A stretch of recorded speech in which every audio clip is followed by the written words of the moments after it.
permettez, je vais commencer par vous lire un texte qui a saisi mon attention il y a quelques instants, et je vais me faire un comparatif avec la Côte d'Ivoire.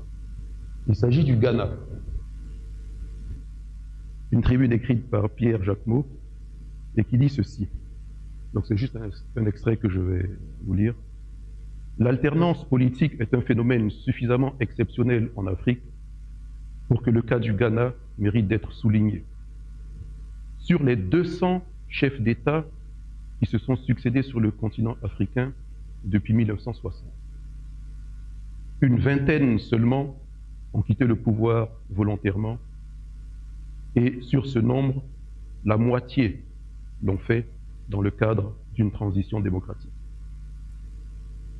Au Ghana, les gouvernants, successivement depuis 35 ans, Jerry Rawlings, John Kufuor, John Atta Mills, John Dramani Mahama, et enfin, à présent, Nana Akufo-Addo, ne manipulent pas la Constitution pour rester en place.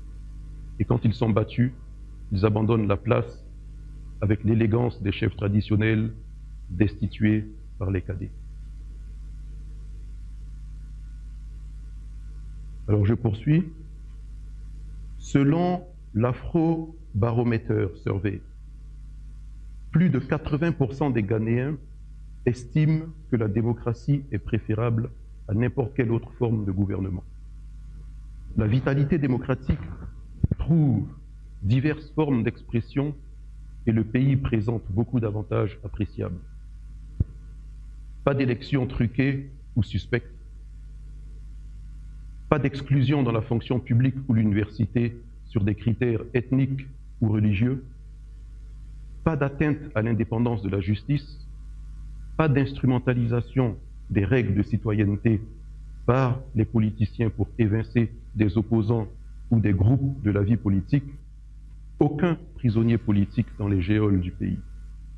Autant de bonnes pratiques qui réduisent la vulnérabilité du pays à des coups d'État, comme dans le passé, quand les envies de renverser les gouvernements par la force trouvaient leur terreau dans les comportements déviants des régimes non démocratiques. Donc voilà notre voisin qui a fait un bond démocratique ces dernières années et qui connaît une croissance, une stabilité enviable. Et aujourd'hui, le Ghana est cité en exemple. Malheureusement, en Côte d'Ivoire, nous ne connaissons pas cela. Nous avons une classe politique qui, dans sa logique de conquête et de conservation du pouvoir, fait tout par la loi, par la coercition, par des magouilles diverses et variées, pour se maintenir et empêcher une alternance. Dans tout pays, l'alternance arrive un jour. Et quand il n'y a pas de véritable démocratie, de véritable état de droit, la seule façon d'avoir une alternance se fait dans l'instabilité, dans la force. D'où l'instabilité que nous avons connue au Côte d'Ivoire. Donc, si vous voyez que les pays africains ne sont pas stables, ça a été dit, entre 1960 et maintenant, seulement 200 chefs d'État se sont succédés, seulement, et une vingtaine de façon démocratique. Le problème que nous avons en Côte d'Ivoire est un problème de justice, un problème de droit, un problème de gouvernance, un problème de sécurité. J'ai cité le régulateur social. Quand vous êtes un juge, quand vous êtes un policier ou un gendarme, vous êtes le régulateur social. Ce sont ces personnes qui, dans le désordre, ramènent l'ordre. Ce sont ces personnes vers qui on doit se tourner quand on vit une injustice. Et si le régulateur social est défaillant, tout le reste de la société sera défaillant. Tout le reste sera défaillant.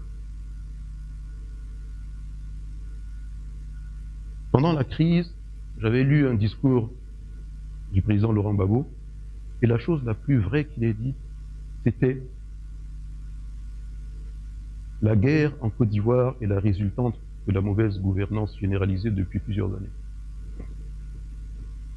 Et quand nous allons aborder les questions de réconciliation, les questions économiques, les questions d'éducation, les questions de justice, les questions de foncier rural, vous allez vous rendre compte que chaque fois, il y a un problème de gouvernance qui nous met en retard ou qui grève notre compétitivité ou qui freine tout simplement notre développement.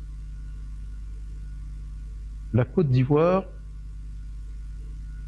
entre 1960 et 1978, a connu ses plus belles années. L'indice de développement à cette époque-là, en 1978, était supérieur à celui que vous trouvez aujourd'hui. Le pouvoir d'achat d'un Ivoirien était supérieur au pouvoir d'achat d'un Ivoirien aujourd'hui. Un Ivoirien pouvait vivre avec son salaire, emprunter, assurer l'éducation de ses enfants, se loger et se divertir même. À partir du milieu des années 80, on était en droit de s'attendre à un niveau de développement bien supérieur et pour des questions, de vieillissement du père de la nation, Félix Houphouët-Boigny, qui était resté trop longtemps au pouvoir. Tout le monde s'attendait à ce qu'en 1985, il passe la main. Après Senghor, en 1980, malheureusement, il est resté. Et les dernières années ont été pénibles. Et il a été extrêmement difficile par la suite de rattraper un retard pris quand, entre 1985 et 1994, tout s'était figé en Côte d'Ivoire parce que la communauté des affaires attendait l'après-Houphouët. Alors pour illustrer en chiffres, vous avez en 1960, la Côte d'Ivoire comptait 3 800 000 d'habitants, 3 800 000 habitants et 180 000 salariés dans le secteur privé moderne. Alors je parle du secteur privé moderne parce que c'est celui sur lequel on peut véritablement baser le développement d'un pays. Je vous parle des salariés qui cotisent à la CNPS ou à la SEGRAE pour les fonctionnaires. Parce que tous les autres, même s'ils ont un revenu, c'est souvent très aléatoire et ça ne reflète pas la vitalité d'une économie. Vous passez en 1970, il y avait 300 000 salariés. Alors c'est intéressant parce que les chiffres sont ronds à chaque fois. 300 000 salariés dans le secteur privé moderne. Vous passez en 1980, il y avait 450 000 salariés. 1990, 400 000. On a perdu 50 000 salariés en 10 ans, tout simplement parce que, entre-temps, vieillissement du pouvoir, inquiétude pour le futur et la question sur l'après-Houphouët. À ce moment-là, la Côte d'Ivoire était littéralement à l'arrêt, économiquement parlant. Quand le président Henri Konan Bédié accède au pouvoir en 1994, entre 1994 et 2000, il y a un bond et on se retrouve à la veille du coup d'État avec 570-580 000 salariés à peu près. Donc il y a eu une croissance, une confiance dans le pays et suite au coup d'État, entre 2000 et 2011, il ne s'est quasiment rien passé. On a perdu des salariés, on perdait 12 000 salariés par an. On est descendu à un niveau où on se disait on ne peut pas descendre plus bas. Et pourtant, chaque année, on perdait le nombre de salariés. Le nombre d'Ivoiriens qui se sont expatriés à ce moment-là est impressionnant. Parfois dans la sous-région même, pas très loin, et ailleurs. Aujourd'hui, moi, je ne peux pas aller... Alors c'est assez surprenant, mais dans certains pays européens, dans certaines grandes villes des États-Unis ou du Canada, sans rencontrer d'Ivoiriens qui vous disent on s'est installé. Et on a quitté la Côte d'Ivoire pendant les années de crise. Et il nous est difficile de repartir, parce qu'entre-temps, on a fondé une famille, on a un travail, on est en train d'acheter une maison et tout ça. Et tout ça, c'est perdu pour la Côte d'Ivoire. Alors, depuis 2011, avec la croissance économique retrouvée, une certaine stabilité, on a retrouvé de nouveaux salariés.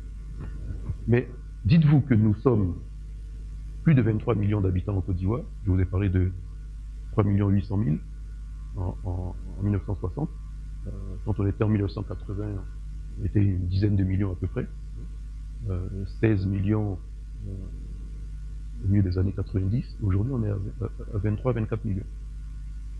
Eh bien, on reste en deçà du million de salariés en Côte d'Ivoire. On est à 918 000 ou quelque chose, avec 217 000 dans fonctionnaires, dans le secteur public, et le reste au niveau du secteur privé.